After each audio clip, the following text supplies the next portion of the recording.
this morning. We have three distinguished speakers to talk about the theory and practice of artificial intelligence in imaging. And the first speaker, Dr. Geiger, could not come because of some medical problems in her family. So Dr. Khan has graciously agreed to give her paper, topic on perspectives on AI and machine learning developments in cancer imaging.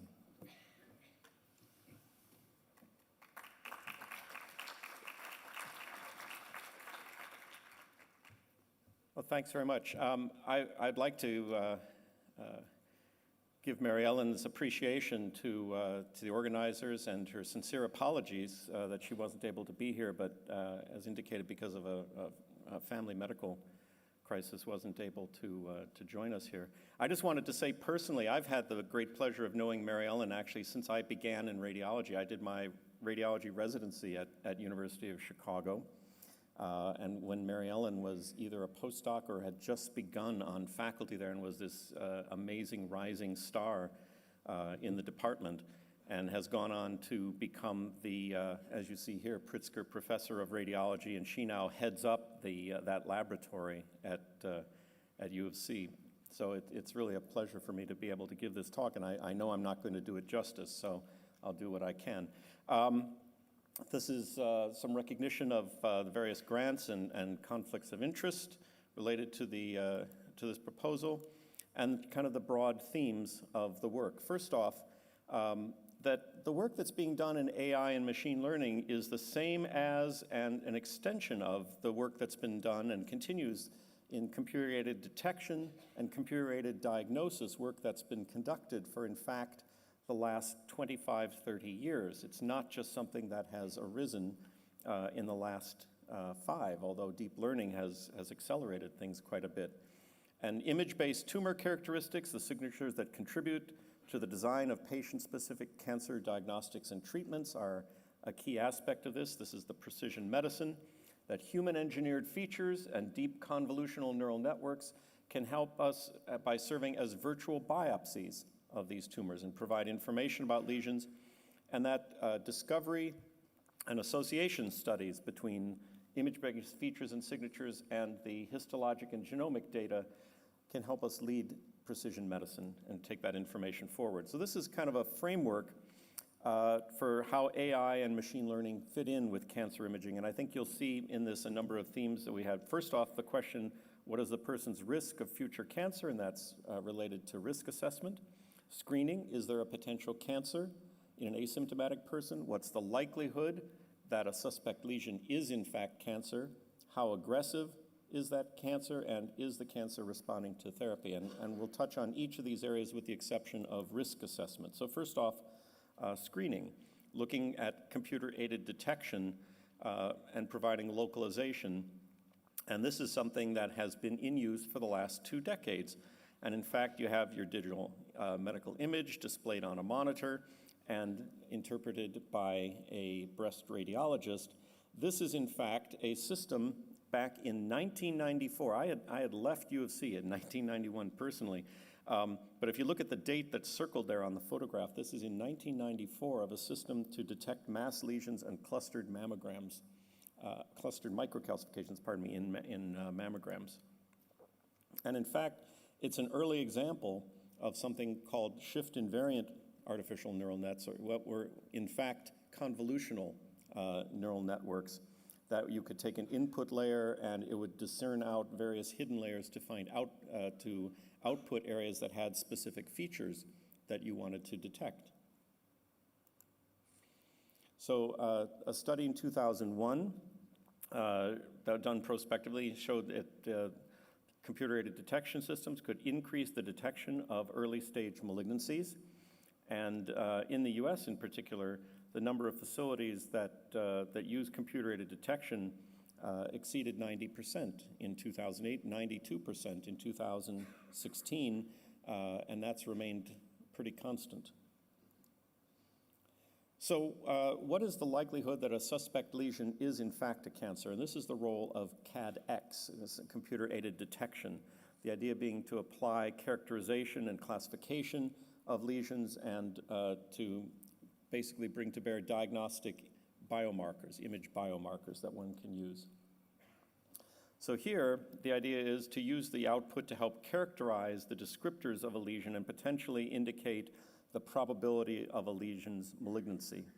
And kind of stressing here as well, the final decision on patient management should be that made by a radiologist. And these systems work best when they work as a co-pilot, not as something where one is depending on the system for interpretation and then providing oversight. And that makes a big difference, actually, in the way these things work. So here, showing some decidedly benign and malignant lesions, and then, trying to identify maybe one in the middle and trying to think of how that might work. So again, the idea of having multimodal images being placed into one of these systems, and then being able to provide a diagnostic cockpit, in a way, for the radiologist to take the original images and those that are processed by these information systems in order to provide an interpretation about the likelihood of cancer and the direction of patient care management. So there are sort of two pathways that one can approach to this. One is through human-engineered radiomics, in other words, identifying the features that you want to find in the radiograph, and then creating the tools that would segment out those features, extract them from the images, and then you can run a variety of that you need not run a deep learning classifier. You could use something like SVMs, support vector machines, or various other tools.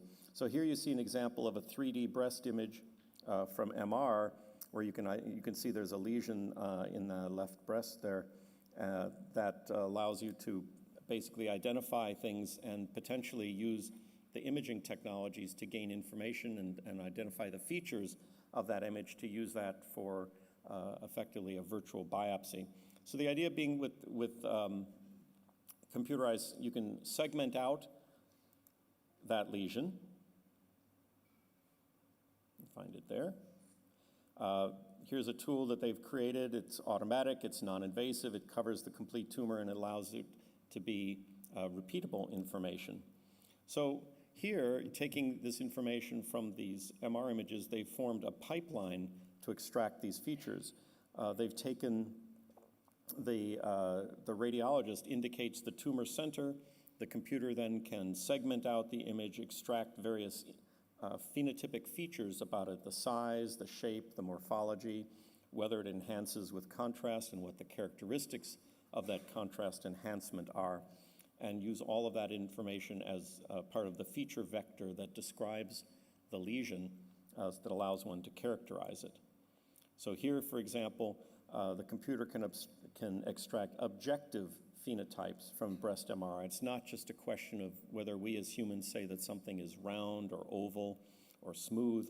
You can actually put some numerical values behind that and do so objectively. Here, looking at sphericity, for example, or the irregularity of the lesions. Converting those basically, again, into a feature vector, a series of numbers that describe the characteristics of the lesion that's been identified. And as well, looking at enhancement, you can look at the heterogeneity of enhancement, you can look at the kinetics of that uptake, the washout of contrast agent. It's not just the simple question of does it enhance or not, but you can actually, again, apply very careful and very detailed information to learn more and understand the deeper properties of these lesions. So important to remember that cancer is heterogeneous. Even individual tumors display quite a large amount of heterogeneity, and what one is able to do is to take the regions of interest within these lesions, and here what she's showing is taking regions that show the most enhancing voxels and show that how those can have a different distribution throughout the lesion, that it's not just a single homogeneous lesion, that in fact, if you take these different features, the characteristics are shown with a substantial heterogeneity throughout the lesions. So the idea, again, to summarize, that you have you identify the center of the lesion, you use automated segmentation, and you identify the descriptors, but these are, again, are ones that are done as human engineered features, the ones that we select, that we think are going to be most important. And then you can merge those with a classifier, linear discriminant analysis, SVM, or some other, to yield a signature that indicates a likelihood of, that gives you an estimate of the malignancy of that lesion. So the alternative approach to doing this human engineered is to do it as deep learning. In other words, to just give the images to the deep learning system and have it decide what the features are that are important to making the diagnosis. So again, to build one of these systems, to learn from scratch, takes millions of images. I think a lot of people are familiar with the ImageNet resource. Those who might have heard Fei-Fei Li's talk at RSNA last year learned about that. But a very effective approach is to what's called transfer learning. And there you can take the settings that come from a convolutional neural net that's been trained in one setting and apply it to a new classification task.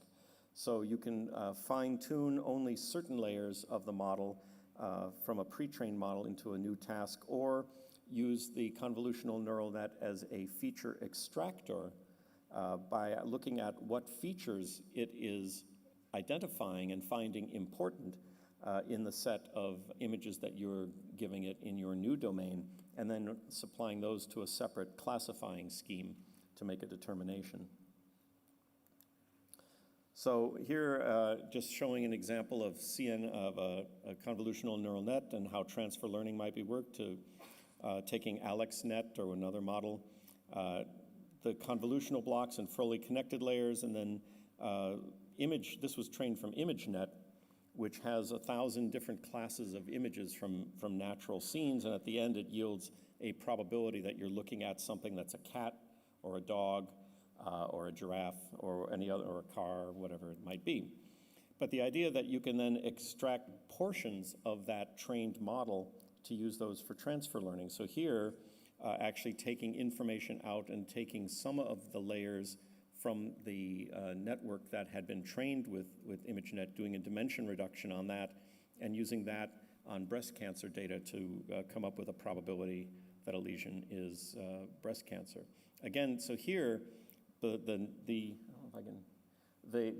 layers that it's picking out are these max pool layers within it that are not the final outcome, but in fact are intermediate features that the network has identified along the way. So just using it as a tool to identify the features within that might be important for classification. So one of the things when you combine this is to combine conventional CAD and radiomics with deep learning. And these data points that you see here, the ones in red are cancer, the ones in green are non-cancer, and it's plotting the likelihood of cancer as determined from conventional computer-aided detection as opposed to deep learning. And ideally, you'd like to see these kind of overlap and be the same, but in fact, you can see that the two systems actually work nicely together. And so you have areas like this where one of them says that this is likely to be cancerous, but it's been missed by conventional detection.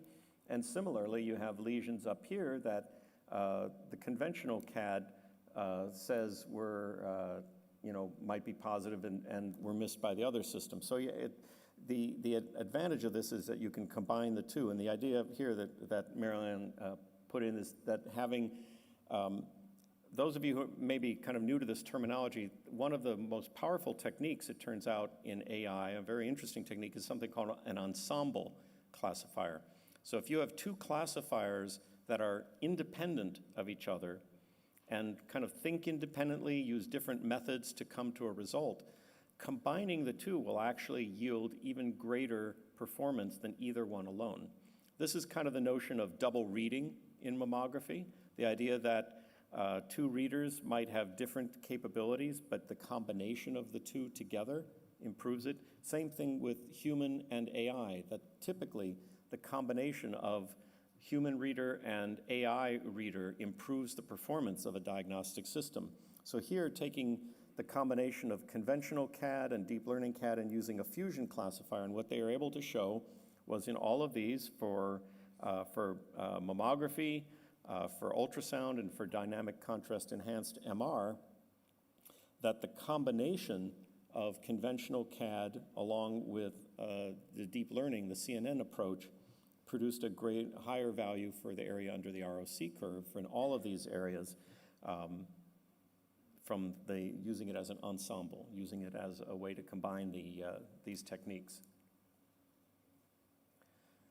So here's a slide that shows the effect of 3 of the MRI input protocols on performance for a malignant lesion.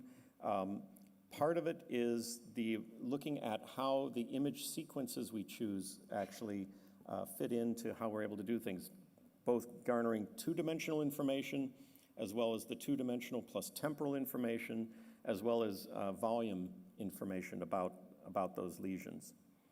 And what one is able to show is that as one adds these additional pieces of information into it, you can improve the performance of your classifiers. So it's incumbent on us in terms of developing these systems to incorporate as much information as we can and to provide access to that information for classification purposes. And here's, this is a paper that describes a workstation for high throughput phenotyping of breast lesions. It does a number of things. It actually takes, you can take a lesion and then based on your current mouse location, it will give you information about the average kinetic curve and the contrast enhancement kinetic curve for that point in the image, as well as giving you computer extracted information that describes the morphology, the volumetrics, the texture kinetics, and an estimation of the probability of malignancy of that lesion. So here, you can see that for various areas within lesion, it's giving this probability of malignancy for at a specific point in the image. So in other words, over that identified lesion here, and being able to classify that and put that give you graphical feedback about the probability of malignancy for that lesion. And this is a system that they're in the process of translating and commercializing. And Mary Ellen mentioned to me that this is the first system that's actually cleared FDA for a machine learning system in cancer diagnosis that uses some of this information that actually looks at 3D information and the the contrast kinetics in terms of this information. So the other aspect of this is doing an assessment of prognosis, looking at how aggressive the lesion is and coming up with image-based prognostic markers and determining whether or not a lesion is responding to treatment. So here you have the medical imaging information and you're feeding it both to the radiologist and to the computer vision system and coming up with classifications. Ideally, and you have as well histopathology and molecular classification information and data from genomics, and all of this can be used to identify associations and classifications relevant to important clinical and biological questions about these tumors, and to enable us to develop predictive models to really create personalized or precision medicine tools and approaches to address these lesions. So, the question is, in terms of gene factors, which are correlated, which are synergistic, and using the computer vision tools, using radiomics and quantitative measurements to really drive medical imaging information. And really, the hope is that by capturing this information in a more quantitative form, that we can actually improve our understanding and drive these correlations in order to better elucidate the biological behavior of these cancers. So the question, how do we harness imaging big data? And there are really 2 stages to it.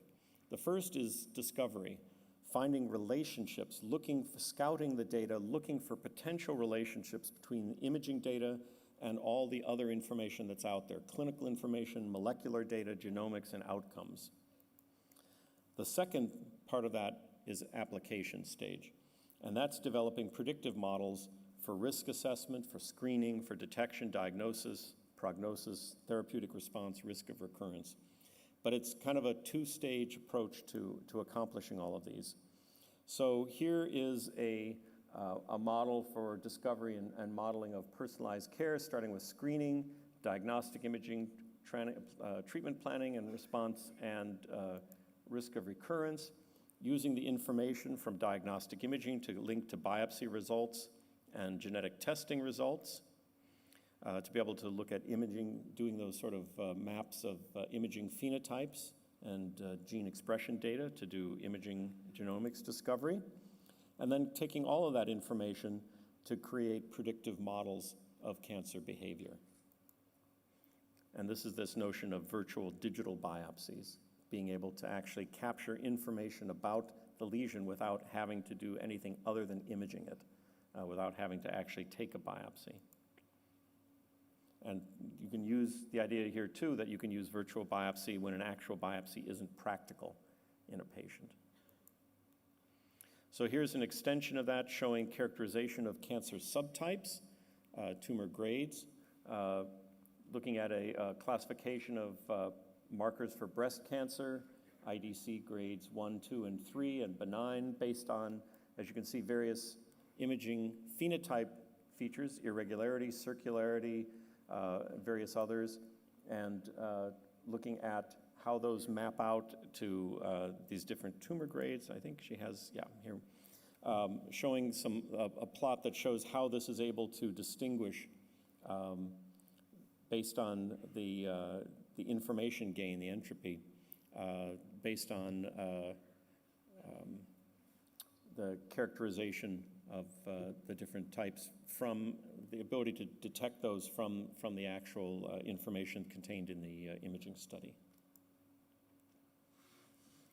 And then this was taking a subset of one of the Akron studies to do images where they looked at women who were imaged both at baseline, pretreatment baseline, and those imaged after completion of first cycle of chemotherapy, and looked at recurrence-free survival early on based on characteristics of that. And what they were able to show was, as you can see here, taking lesion identification, which was done manually, but then using the computer to automatically segment out those locations to look at the kinetic curve of contrast enhancement and identify the most enhancing tumor volume, and then be able to plot that and connect that with survival rates.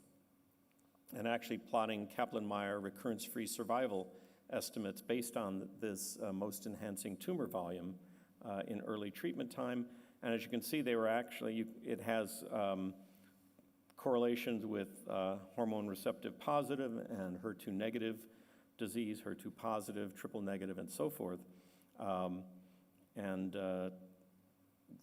other words, correlating the behavior of these tumors with known tumor markers and being able to, this is kind of an example showing how this information can be used as virtual biopsy. And also looking at this as a predictor of recurrence, where you can see a case here that they've identified as a luminal A type, and then with this multi-gene assay of risk recurrence, and then various tumor markers that they were able to characterize and segment out these populations based on imaging information alone. So again, kind of taking some of this information from